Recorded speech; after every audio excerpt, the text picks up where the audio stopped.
जी नमस्कार सभी को। मैथ्स इन देसी अंदाज यूट्यूब चैनल पर आप सबका स्वागत है।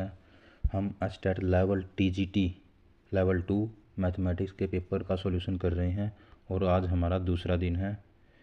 मेरा एग्ज़ाम पेपर को सॉल्यूशन करवाने का उद्देश्य है कि एग्ज़ाम के अंदर हमें उन टेक्निक्स का पता लगे जो हमें इस्तेमाल करनी है एग्ज़ाम देते टाइम।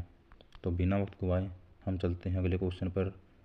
क्वेश्चन नंबर 91 से 100 तक पहले हो चुके हैं और अब बारी है 101 नंबर क्वेश्चन की। ठीक है,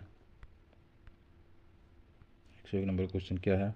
√5 + √3 upon √5 minus √3 plus √5 minus √3 upon √5।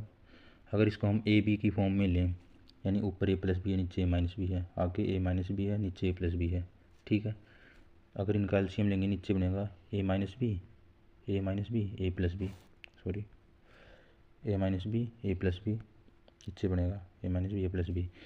इनकी मल्टीप्लाई करेंगे तो ए स्क्वायर माइनस बी स्क्वायर, यानी √5 का स्क्वायर माइनस √3 का स्क्वायर। नीचे तो आएगा 5 माइनस 3 यानी कि 2। ऊपर क्या आएगा? ऊपर आएगा ए प्लस बी का होल स्क्वायर और ए माइनस बी का होल स्क्वायर। बनेगा 2 इंटू √5 का स्क्वायर प्लस √3 का स्क्वायर, यानी 5 + 3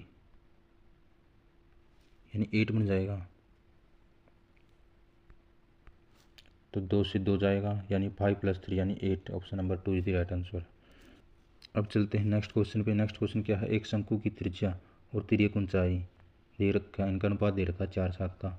इसका वक्र सतह क्षेत्रफल 792 सेंटीमीटर स्क्वायर है। इसकी रेडियस निकालनी है।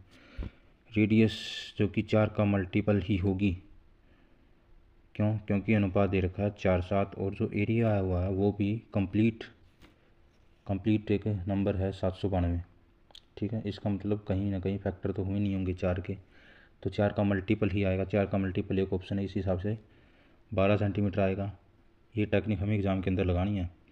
और दूसरा तरीका क्या होगा? πRL = 792, जो कि अपना कर्व सरफेस एरिया होगा। यहाँ पे अगर RL यानी कि 4x और 7x की फॉर्म में लेके चलेंगे तो उसके बाद सोल्व करेंगे तो उस हिसाब से भी निकल जाएगा अपना सवाल।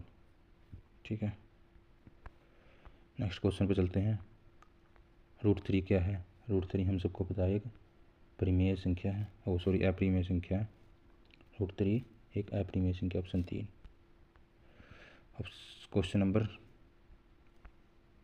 104 है जो PQR मिलकर एक काम को 30 दिन में पूरा कर सकते हैं। यदि PQ और R की दक्षता का अनुपात 20, 15, 12 है, R अकेले कितने टाइम में करेगा?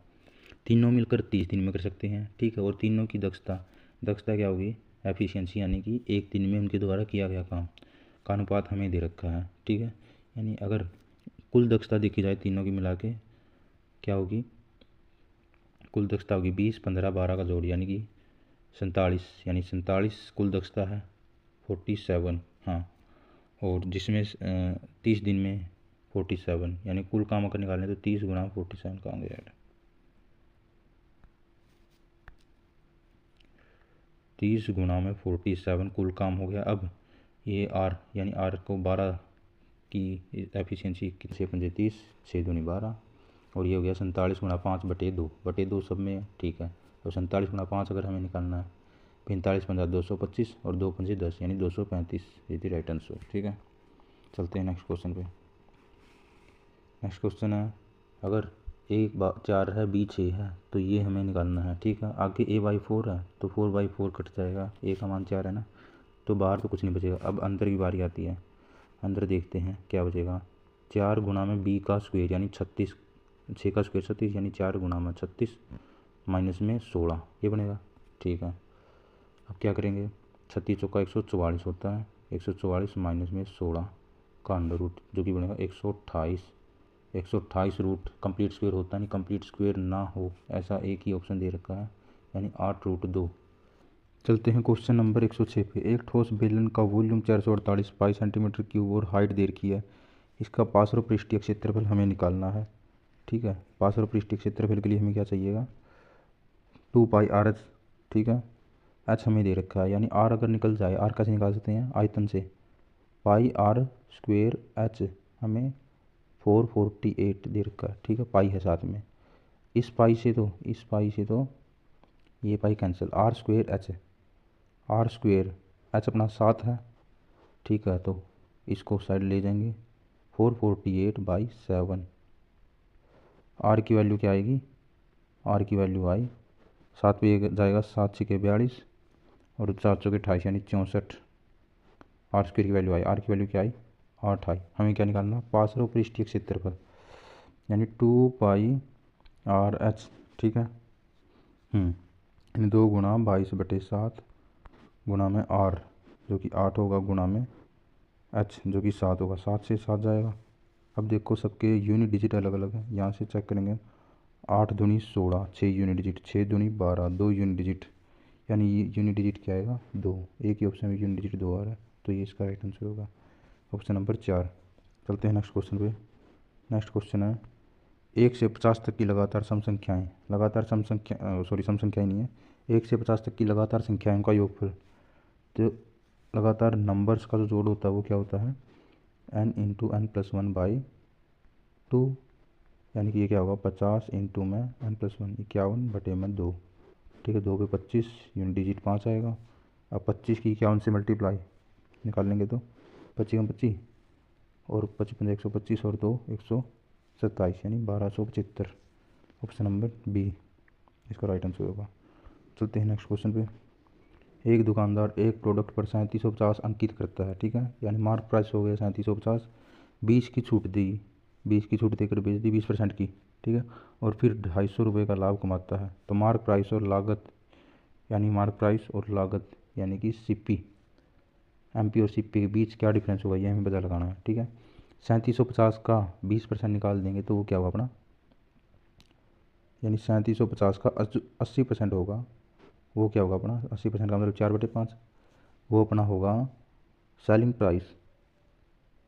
उस पर भी 250 का लाभ कमा रखा, यानी कि उसमें से भी 250 माइनस करेंगे तो वो अपना कॉस्ट प्राइस। पहले हम सेलिंग प्राइस निकालते हैं, 3750 गुणा में 4/5 क्या आएगा, 5 से 35, 5 5 25, 750 का 4 गुना यानी 3000। 3000 क्या आएगा सेलिंग प्राइस, उसमें से भी 250 कम कर दें, या फिर 3700, ये 750 ज़्यादा है और ये 250 और, यानी कि 1000 का अंतर है क्या किसमें, सीपी में और मार्क प्राइस के बीच में। ठीक है, चलते हैं नेक्स्ट क्वेश्चन पे आगे। 21 सेंटीमीटर त्रिज्या वाले वृत्त में एक चाप केंद्र पर 60 डिग्री कोण बनाता है। चाप की लंबाई ज्ञात करें। रेडियस दे दी हमें, आर्क का एंगल दे दिया और आर्क की लंबाई निकालनी है हमें। तो लेंथ ऑफ आर्क क्या होगी, θ/360, यानी कि जो 2πr होगा उसका 6वां हिस्सा। ठीक है, 2πr पूरा 360 डिग्री हो गया ना 2πr में, तो उसका 6वां हिस्सा कह लो, 22/7 गुणा में 21 सेंटीमीटर है। ठीक है, और उसका भी 6वां हिस्सा। ठीक है, हाँ तो 7 या 21, 3 पे गया 6, 2 आएगा 2 पे गया, यानी 22 सेंटीमीटर क्या हो गया चाप। नेक्स्ट क्वेश्चन है 24 30 54 का महत्तम समापवर्तक, यानी कि HCF हमें निकालना है। इसको हम सीधे ही वाई ऑप्शन करेंगे। जब भी इस टाइप का कोई क्वेश्चन आता है महत्तम यानी बड़े से बड़ा नंबर हमें निकालना होगा और वाई ऑप्शन करेंगे, तो हम सबसे पहले ऑप्शन में भी बड़ा नंबर सेलेक्ट करते हैं। मान लो 6, तो 6 की टेबल में 24 आता है, हाँ 30 आता है, हाँ 54 आता है, यानी 6 एक ऐसा नंबर है जिसकी टेबल में सभी आते हैं और ये हाईएस्ट फैक्टर भी होगा इन सभी नंबर्स में। ठीक है, तो बाई ऑप्शन अगर जा रहे हैं तो option number 4 is the right answer. बाकी आगे भी ऐसे ही पार्ट आते रहेंगे। देखने के लिए आपका धन्यवाद। आपका दिन शुभ हो। धन्यवाद।